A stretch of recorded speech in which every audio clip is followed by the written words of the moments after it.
Voko Sanyabe mehmonxonasidamiz. Kechki ovqatimizni o'zimizning milliy ovqatimizni.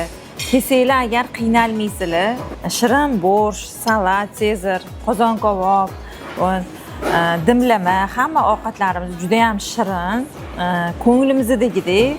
Biz kelayotganda o'zi ozgina xavotirlanuvdik. Qanaqa ovqatlar yeymiz, nimalar yeymiz deb xavotirlanuvdik, lekin ovqatlari juda ham mazali. Voko Sanyabe mehmonxonasidamiz.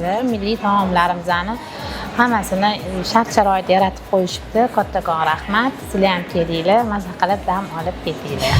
Biz rosa xursand bo'ldik. Har doim Xitoyga kelsa ovqatlardan rosa qiynalgandik. Mana bu otelda Voko otelida shunaqa yigitlar, yosh yigitlar malades, baraka topinglar, omadinglarni bersin. Shunaqa chiroyli kuxnya qilib qo'yibsizlar. Biz har kuni tushib, mazza qilib ovqatlanib, o'zimizni uydagidek his qilib, Xitoyda qiyin deb bunaqa ovqatlanish. Mazza qilib ovqatlanamiz, rosa xursandmiz. Ishinglarga rivoj, omadinglarni bersin. Ovqatlari ham mazali, xursandmiz biz. Omadinglarni bersin.